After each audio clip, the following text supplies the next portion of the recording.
नमस्कार बच्चों, उम्मीद है आप स्वस्थ होंगे और सुरक्षित होंगे।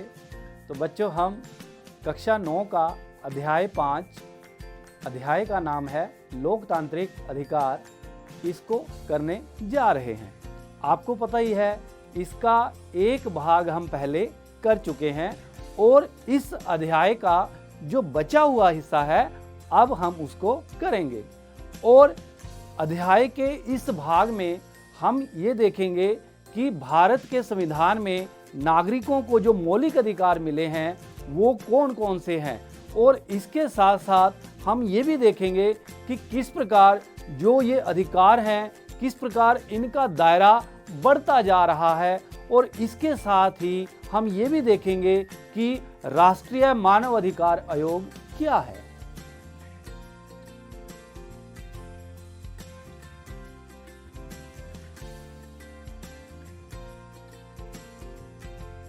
तो आइए हम सबसे पहले ये देखते हैं कि भारत के संविधान में नागरिकों को कौन कौन से अधिकार मिले हैं। दूसरे देशों की तरह भारत का संविधान भी भारत के नागरिकों के लिए अधिकारों को सुनिश्चित करता है, क्योंकि ये जो अधिकार हैं किसी भी मानव के विकास के लिए बहुत ज़रूरी हैं, इसलिए इनको मौलिक अधिकार भी कहा जाता है।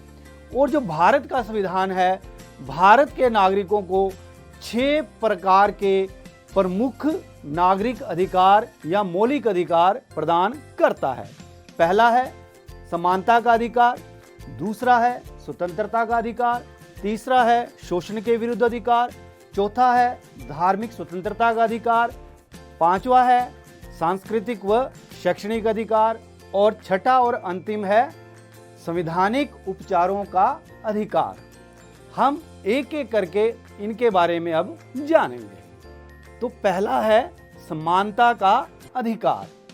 अब जैसे ही नाम से पता चलता है, समानता का अधिकार एक प्रकार से कानून का राज, अर्थात यहाँ के जितने भी नागरिक हैं, चाहे वो देश का प्रधानमंत्री है, चाहे कोई आम व्यक्ति है, उन सबको कानून के समक्ष बराबर माना गया है और सबको एक समान समझा गया है। इस बुनियादी स्थिति को संविधान ने समानता के अधिकार के कुछ निहित अर्थों को स्पष्ट करके और साफ किया है।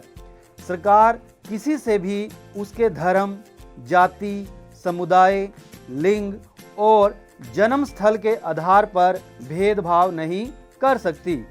दुकान, होटल और सिनेमा घरों जैसे सार्वजनिक स्थलों में किसी के प्रवेश को रोका नहीं जा सकता। इसी प्रकार सार्वजनिक कुएं, तालाब, स्नानघाट, सड़क, खेल के मैदान और सार्वजनिक भवनों के इस्तेमाल से किसी को वंचित नहीं किया जा सकता। सरकारी नौकरियों पर भी यही सिद्धांत लागू होता है। सरकार में किसी पद पर नियुक्ति या रोजगार के मामले में सभी नागरिकों के लिए अवसर की समानता है।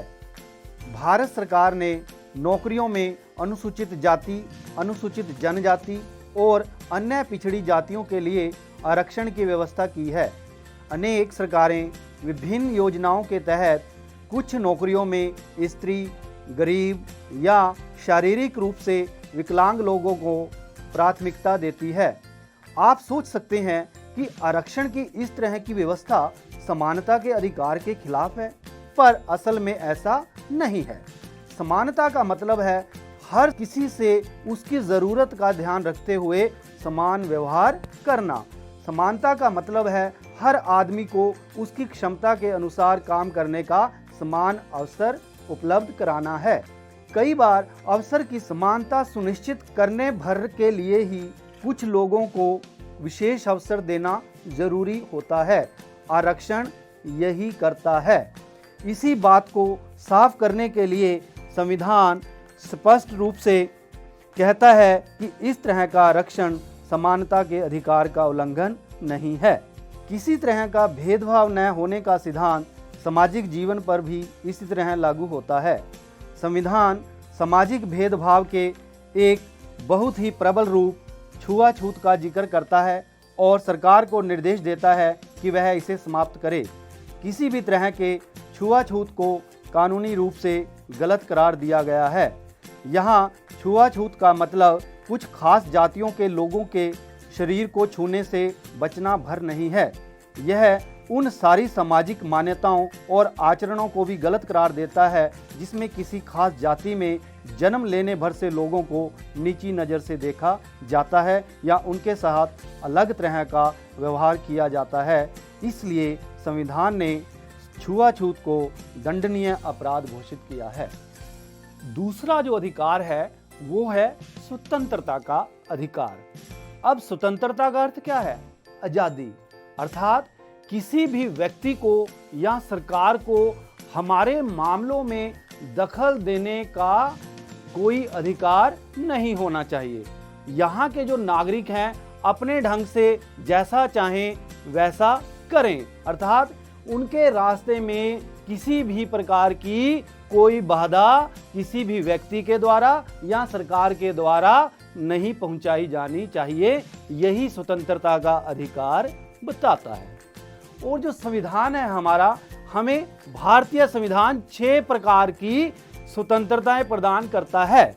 पहला है अभिव्यक्ति की स्वतंत्रता, दूसरा है शांतिपूर्ण ढंग से कहीं भी इकट्ठा होने की स्वतंत्रता, तीसरा है संगठन या संघ बनाने की स्वतंत्रता, चौथा है देश के किसी भी हिस्से में आने जाने की स्वतंत्रता, पांचवा है देश के किसी भी हिस्से में रहने या बसने की स्वतंत्रता, और छठा है कोई भी पेशा अपनाना, कोई भी धंधा चुनना या कोई भी व्यवसाय करने की स्वतंत्रता हमारा संविधान या भारत का संविधान अपने नागरिकों को प्रदान करता है।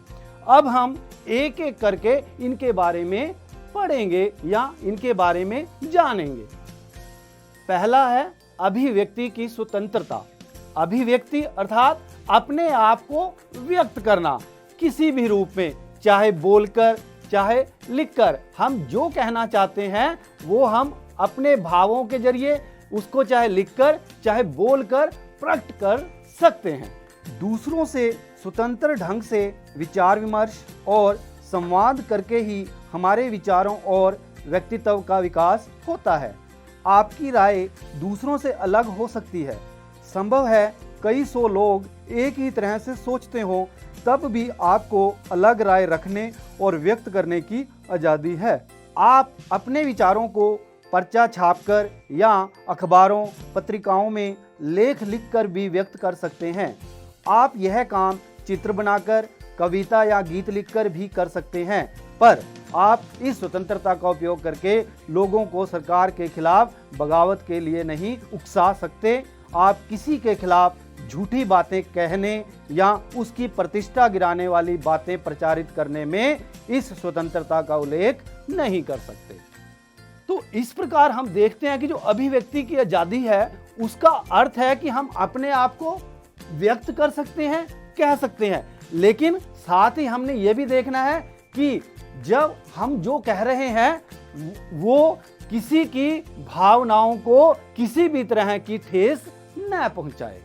स्वतंत्रता के अधिकार के अंतर्गत अगली जो स्वतंत्रता है वो ये है कि नागरिक कहीं पर भी जमा हो सकते हैं, प्रदर्शन कर सकते हैं, बैठक कर सकते हैं और जुलूस निकाल सकते हैं। उनको संविधान के द्वारा ये अधिकार दिया गया है।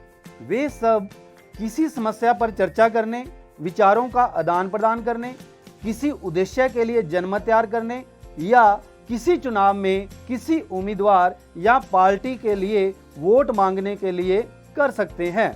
पर ऐसी बैठकें शांतिपूर्ण होनी चाहिए। इससे सार्वजनिक अव्यवस्था या समाज में अशांति नहीं फैलनी चाहिए। इन बैठकों और गतिविधियों में भाग लेने वालों को अपने पास हथियार नहीं रखने चाहिए। और इसी प्रकार स्वतंत्रता के अधिकार के अंतर्गत जो तीसरी स्वतंत्रता है वो है संगठन या संघ बनाने की।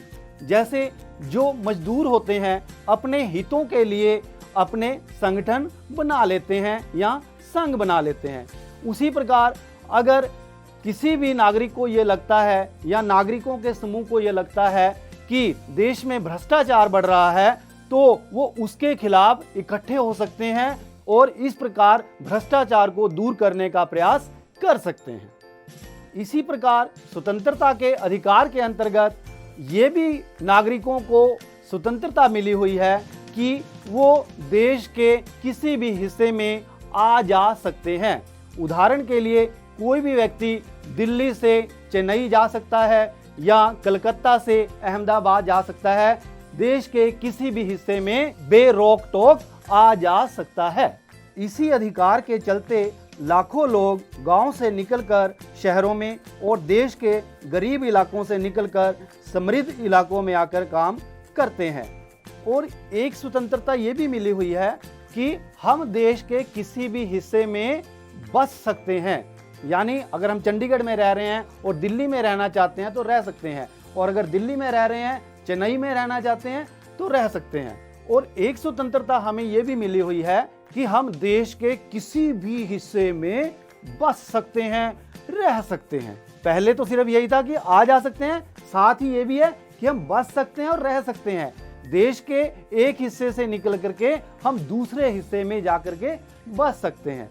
हालांकि कुछ ऐसे राज्य हैं जहां पर आपको वहां पर रहने का या बसने का अधिकार नहीं है। वो कुछ संविधान के द्वारा कुछ चीजें नियत की गई हैं, उसके तहत हम वहां पर नहीं जा सकते। जैसे अंडमान निकोबार के कुछ ऐसे इलाके हैं वहां पर हम नहीं जाकर के बस सकते, क्योंकि वहां पर जो कबीलाई लोग हैं उनकी अपनी संस्कृति है और उनकी संस्कृति में हम किसी भी तरह का जो दखल है वो नहीं कर सकते। इसी प्रकार जो अन्य स्वतंत्रता है वो है कि हम कोई भी पेशा चुन सकते हैं, कोई भी धंधा कर सकते हैं। हमें सरकार ये नहीं कहेगी कि आपने ये काम क्यों किया। इसी प्रकार महिलाओं को हम ये नहीं कह सकते कि आपने ये पेशा क्यों अपनाया। किसी भी व्यक्ति को अर्थात सब नागरिकों को अधिकार है कि वो किसी भी व्यवसाय को चुने, धंधे को अपनाएं और इस प्रकार अपनी स्वतंत्रता का लाभ उठाएं। संविधान कहता है कि किसी भी व्यक्ति को उसके जीने के अधिकार और निजी स्वतंत्रता से वंचित नहीं किया जा सकता, केवल कानून द्वारा स्थापित व्यवस्थाओं को छोड़कर। इसका मतलब यह हुआ कि जब तक अदालत किसी व्यक्ति को मौत की सजा नहीं सुनाती, उसे मारा नहीं जा सकता। इसका मतलब यह भी है कि कानूनी आधार होने पर ही सरकार या पुलिस अधिकारी किसी नागरिक को गिरफ्तार कर सकता है। अगर वे ऐसा करते हैं तब भी उन्हें कुछ नियमों का पालन करना पड़ता है। गिरफ्तार या हिरासत में लिए गए व्यक्ति को उसकी गिरफ्तारी और हिरासत में लेने के कारणों की जानकारी देनी होती है। गिरफ्तार या हिरासत में लिए गए व्यक्ति को सबसे निकट के मजिस्ट्रेट के सामने गिरफ्तारी के 24 घंटों के अंदर प्रस्तुत करना होता है। ऐसे व्यक्ति को वकील से विचार विमर्श करने और अपने बचाव के लिए वकील रखने का अधिकार भी होता है। और अगर हम यहाँ पर पहले वाले दोनों उदाहरण देखें, गुआंतानामो बे और कोसोवो, वहाँ पर क्या है? वहाँ पर तो नागरिकों को निजी जो स्वतंत्रता है वो छीन ली गई है। और जो तीसरा अधिकार है वो है शोषण के विरुद्ध अधिकार। अब समानता का अधिकार यानी लोगों को समान समझ रहा है और स्वतंत्रता का अधिकार नागरिकों को स्वतंत्रता प्रदान कर रहा है। लेकिन इसके साथ साथ हमारे संविधान निर्माता ये भी चाहते थे कि नागरिकों का किसी भी तरह से कोई शोषण ना हो और ना ही कोई उनका शोषण करे। संविधान ने खास तौर से 3 बुराइयों का जिक्र किया है और इन्हें गैर कानूनी घोषित किया है। पहला, संविधान मनुष्य जाति के अवैध व्यापार का निषेध करता है। आमतौर पर ऐसे धंधे का शिकार महिलाएं होती हैं जिनका अनैतिक कामों के लिए शोषण होता है। दूसरा, हमारा संविधान किसी किस्म के बेगार या जबरन काम लेने का निषेध करता है। बेगार प्रथा में मजदूरों को अपने मालिक के लिए मुफ्त या बहुत थोड़े से अनाज वगैरह के लिए जबरन काम करना पड़ता है। जब यही काम मजदूर को जीवन भर करना पड़ जाता है तो उसे बंधुआ मजदूरी कहते हैं। तीसरा, संविधान बाल मजदूरी का भी निषेध करता है। किसी कारखाने, खदान या रेलवे और बंदरगाह जैसे खतरनाक काम में कोई भी 14 वर्ष से कम उम्र के बच्चे से काम नहीं करा सकता। इसी को आधार बनाकर बाल मजदूरी रोकने के लिए अनेक कानून बनाए गए हैं। इसमें बीड़ी बनाने, पटाखे बनाने, दिया सलाई बनाने, प्रिंटिंग और रंग रोगन जैसे कामों में बाल मजदूरी रोकने के कानून शामिल हैं। और जो चौथा संविधान के द्वारा दिया गया मूल अधिकार है वो है धार्मिक स्वतंत्रता का अधिकार। एक प्रकार से ये भी स्वतंत्रता ही है। अब भारत क्या है? भारत के संविधान ने भारत को एक धर्मनिरपेक्ष देश घोषित किया है। धर्मनिरपेक्ष क्या होता है आपको पता ही है। इसका मतलब ये है कि भारत का जो संविधान है वो ये व्यवस्था करता है कि भारत में सब लोगों को अपने अपने ढंग से किसी भी धर्म को मानने का और पालन करने का अधिकार है। धर्मनिरपेक्षता इस सोच पर आधारित है कि शासन का काम व्यक्तियों के बीच के मामलों को ही देखना है, व्यक्ति और ईश्वर के बीच के मामलों को नहीं। धर्मनिरपेक्ष शासन वह है जहां किसी भी धर्म को आधिकारिक धर्म की मान्यता नहीं होती। भारतीय धर्मनिरपेक्षता में सभी धर्मों के प्रति शासन का समभाव रखना शामिल है।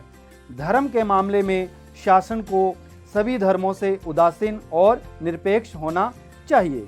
हर किसी को अपना धर्म मानने, उस पर आचरण करने और उसका प्रचार करने का अधिकार है। हर धार्मिक समूह या पंथ को अपने धार्मिक कामकाज का प्रबंधन करने की आज़ादी है, पर अपने धर्म का प्रचार करने के अधिकार का मतलब किसी को झांसा देकर, फरेब करके, लालच देकर उससे धर्म परिवर्तन कराना नहीं है। अपना धर्म मानने और उसके अनुसार आचरण का यह अर्थ भी नहीं है कि व्यक्ति अपने मन के अनुसार जो चाहे सो करे। जैसे कोई आदमी देवता या कथित अदृश्य शक्तियों को संतुष्ट करने के लिए नर बलि या पशु बलि नहीं दे सकता। औरतों को कमतर मानने या औरतों की आज़ादी का हनन करने वाले धार्मिक रीति रिवाजों पर आचरण करने की अनुमति नहीं है। जैसे कोई जबरदस्ती किसी विधवा का मुंडन नहीं करा सकता या उसे सिर्फ सफेद कपड़े पहनने के लिए मजबूर नहीं कर सकता। धर्मनिरपेक्ष शासन का मतलब किसी एक धर्म का पक्ष लेना या उसे विशेषाधिकार देना भी नहीं है। ना ही ऐसा शासन किसी व्यक्ति को उसकी धार्मिक मान्यताओं के कारण सजा दे सकता है या उसके साथ भेदभाव कर सकता है। इसी प्रकार सरकार किसी धर्म या धार्मिक संस्था को बढ़ावा देने या उसके रख रखाव कर देने के लिए किसी व्यक्ति को मजबूर नहीं कर सकती। सरकारी शैक्षणिक संस्थानों में किसी किस्म का धार्मिक निर्देश नहीं होना चाहिए। अगर किसी शैक्षणिक संस्थान का संचालन कोई निजी संस्था करती है तो वहां के किसी भी व्यक्ति को प्रार्थना में हिस्सा लेने या किसी धार्मिक निर्देश का पालन करने के लिए मजबूर नहीं किया जा सकता। और पांचवा जो मूल अधिकार है वो है सांस्कृतिक और शैक्षणिक अधिकार।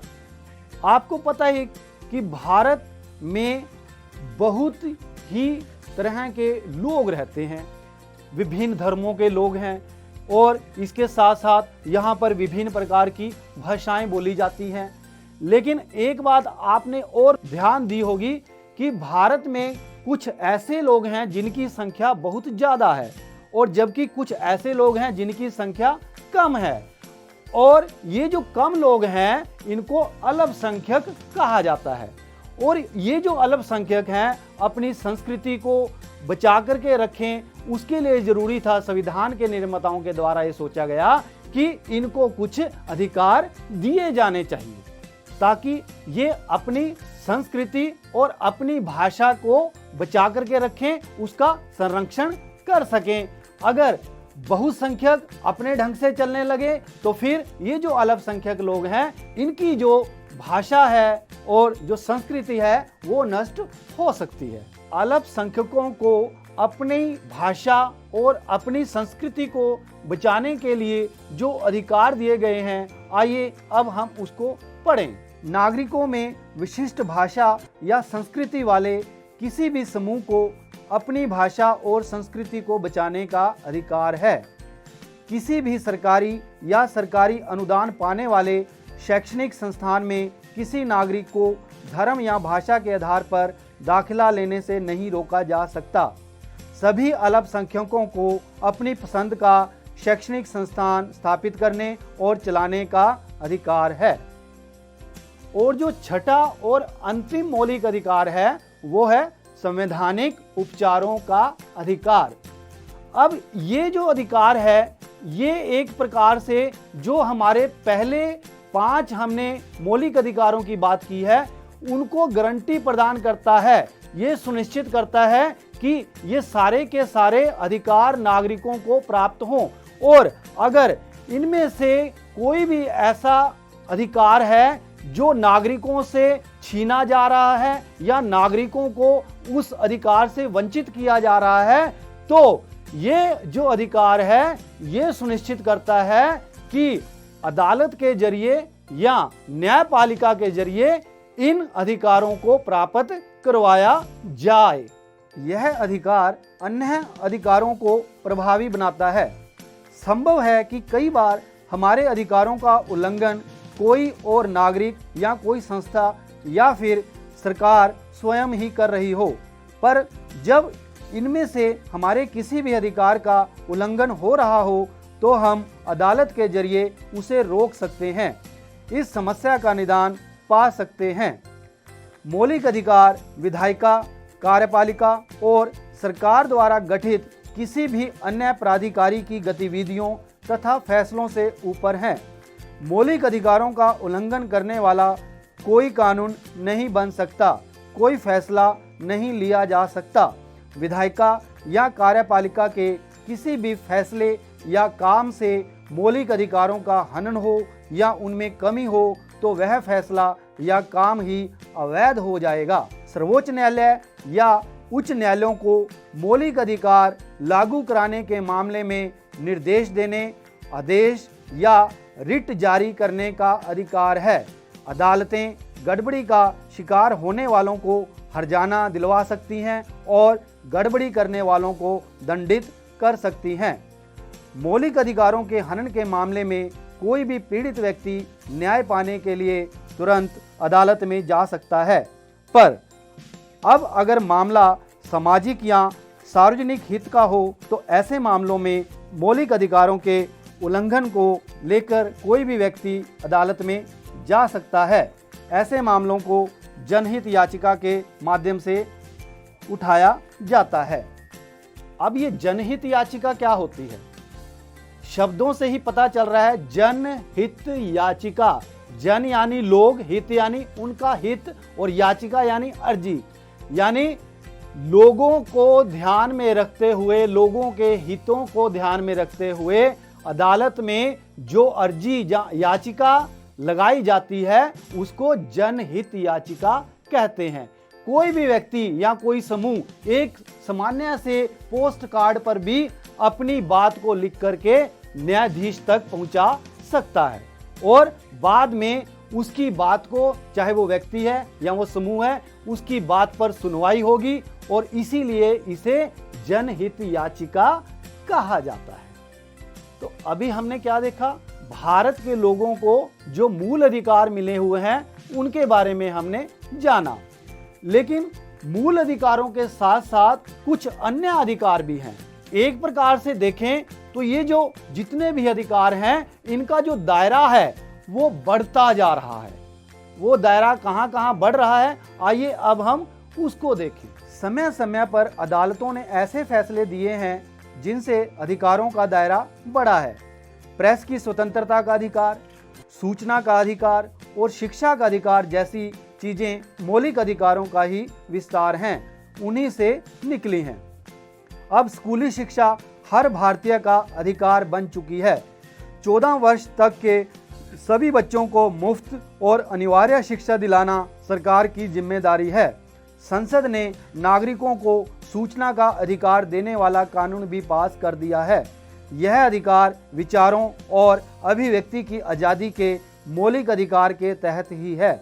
हमें सरकारी दफ्तरों से सूचना मांगने और पाने का अधिकार है। हाल में ही सर्वोच्च न्यायालय ने जीवन के अधिकार को नया विस्तार देते हुए उसमें भोजन के अधिकार को भी शामिल कर दिया है। साथ ही अधिकारों का दायरा संविधान द्वारा दिए गए मौलिक अधिकारों तक ही सीमित नहीं है।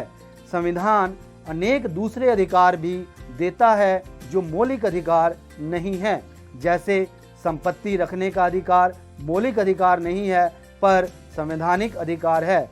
चुनाव में वोट देने का अधिकार एक महत्वपूर्ण संवैधानिक अधिकार है। तो इस प्रकार हम देख रहे हैं कि धीरे धीरे जो अधिकार हैं वो व्यक्ति के साथ जुड़ते जा रहे हैं और ये जो अधिकार हैं व्यक्तियों को, समूहों को, उनको अपने संघर्षों की वजह से मिले ताकि उनके हितों की पूर्ति हो सके। आइए अब हम राष्ट्रीय मानव अधिकार आयोग के बारे में जानें। बच्चों, ऊपर ये जो न्यूज़ कोलाज बना है उस पर ध्यान दीजिए। इसमें राष्ट्रीय मानवाधिकार आयोग का जिक्र आया है। यह संदर्भ मानवाधिकार के प्रति बढ़ती जागरूकता और मानव गरिमा के संघर्षों के बारे में है।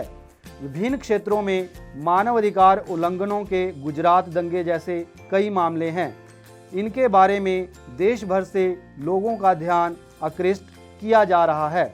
इन मामलों को गंभीरता से नहीं लेने और उनके दोषियों को नहीं पकड़ पाने के लिए मानव अधिकार संगठन तथा संचार माध्यम अक्सर सरकारी एजेंसियों की आलोचना करते हैं। ऐसे में पीड़ितों की तरफ से किसी को दखल देने की आवश्यकता थी और राष्ट्रीय मानव अधिकार आयोग ने इस मामले में पहल की और इस प्रकार 1993 में एक आयोग बना जिसका नाम राष्ट्रीय मानव अधिकार आयोग रखा गया।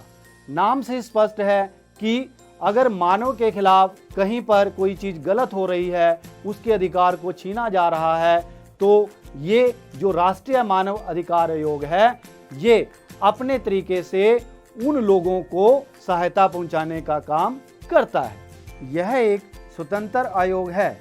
न्यायपालिका की तरह आयोग भी सरकार से स्वतंत्र होते हैं। आयोग की नियुक्ति राष्ट्रपति करते हैं और इसमें आमतौर पर सेवानिवृत्त जज, अधिकारी या प्रमुख नागरिकों को ही नियुक्त किया जाता है, किंतु इस पर अदालती मामलों में फैसले देने का दायित्व या बोझ नहीं होता। पीड़ितों को उनके मानवाधिकार दिलाने में मदद करने पर ही सारा ध्यान दे सकता है। इसमें संविधान प्रदत्त अधिकार भी शामिल हैं। राष्ट्रीय मानव अधिकार आयोग के लिए अधिकारों की परिभाषा में संयुक्त राष्ट्र द्वारा कराई गई वे संधियां और अंतर्राष्ट्रीय घोषणाएं भी शामिल हैं जिन पर भारत ने दस्तखत किए हैं। तो बच्चों, नागरिक अधिकार के अध्याय के इस दूसरे भाग में हमने जो भारत के लोगों को मूल अधिकार प्रदान किए गए हैं और साथ में जो अधिकार हैं कैसे उनका दायरा बढ़ रहा है और जो राष्ट्रीय मानव अधिकार आयोग है उसके बारे में हमने चर्चा की। अब आपने इसमें से कितना जाना, कितना समझा, आइए इसको थोड़े से प्रश्न उत्तर के माध्यम से जानने का प्रयास करें। पहले हम बहुविकल्पी प्रश्न करेंगे। प्रश्न नंबर 1, हमारा संविधान नागरिकों को कितने मूल अधिकार प्रदान करता है? विकल्प हैं 5, 6, 7, 8 और सही उत्तर है 6। प्रश्न नंबर 2, निम्न में से कौन सा एक मौलिक अधिकार नहीं है? विकल्प हैं समानता का अधिकार, स्वतंत्रता का अधिकार, संपत्ति का अधिकार, शोषण के विरुद्ध अधिकार। बिल्कुल सही, संपत्ति का अधिकार मौलिक अधिकार नहीं है, ये सिर्फ एक कानूनी अधिकार है। समानता का अधिकार, स्वतंत्रता का अधिकार, शोषण के विरुद्ध अधिकार, ये तीनों ही मौलिक अधिकार हैं। प्रश्न नंबर 3, शोषण के विरुद्ध अधिकार में शामिल है मनुष्य जाति के अवैध व्यापार का निषेध, बेगार या जबरन काम लेने का निषेध, बाल मजदूरी का निषेध। ये सभी, अगर हम पहले तीनों विकल्प देखते हैं तो तीनों ही सही हैं, इसलिए इसका उत्तर होगा ये सभी। प्रश्न नंबर 4, राष्ट्रीय मानव अधिकार आयोग कब बनाया गया? विकल्प हैं 1990, 1991, 1993, 1995? तो इसका सही उत्तर है 1993। प्रश्न नंबर 5, गिरफ्तार या हिरासत में लिए गए व्यक्ति को कितने समय के अंदर न्यायाधीश या मजिस्ट्रेट के सामने प्रस्तुत करना होता है? विकल्प हैं 2 दिन, 12 घंटे, 24 घंटे, 1 सप्ताह। और बिल्कुल सही विकल्प आपने बताया 24 घंटे। अब हम लघु उत्तरात्मक प्रश्न करेंगे। प्रश्न नंबर 1, अवैध व्यापार से आप क्या समझते हैं? उत्तर, अनैतिक कामों के लिए स्त्री, पुरुष या बच्चों की खरीद बिक्री अवैध व्यापार कहलाती है। प्रश्न नंबर 2, संवैधानिक उपचारों का अधिकार से आप क्या समझते हैं? उत्तर, संविधान में दिए गए मौलिक अधिकार महत्वपूर्ण हैं, इसलिए इन्हें लागू किया जा सकता है। हमें इन अधिकारों को लागू कराने की मांग करने का अधिकार है, इसे ही संवैधानिक उपचारों का अधिकार कहते हैं। यह भी अपने आप में एक मौलिक अधिकार है। प्रश्न नंबर 3, समानता के अधिकार से आप क्या समझते हैं? उत्तर, इसका मतलब यह हुआ कि किसी व्यक्ति का दर्जा, पद चाहे जो हो, सब पर समान रूप से कानून लागू होता है। इसे कानून का राज भी कहते हैं। अब हम एक निबंधात्मक प्रश्न करेंगे। नागरिकों को संविधान द्वारा प्रदान की गई स्वतंत्रताएं कौन कौन सी हैं? उत्तर, नागरिकों को 6 प्रकार की स्वतंत्रताएं प्रदान की गई हैं। अभिव्यक्ति की स्वतंत्रता, शांतिपूर्ण ढंग से जमा होने की स्वतंत्रता, संगठन और संघ बनाने की स्वतंत्रता, देश में कहीं भी आने जाने की स्वतंत्रता, देश के किसी भी भाग में रहने बसने की स्वतंत्रता, और अंतिम है कोई भी काम करने, धंधा चुनने या पेशा अपनाने की स्वतंत्रता। तो बच्चों, इसी के साथ हमारा ये अध्याय का दूसरा भाग भी समाप्त हुआ। उम्मीद है आपको अच्छी तरह से समझ आया होगा। इसी के साथ धन्यवाद।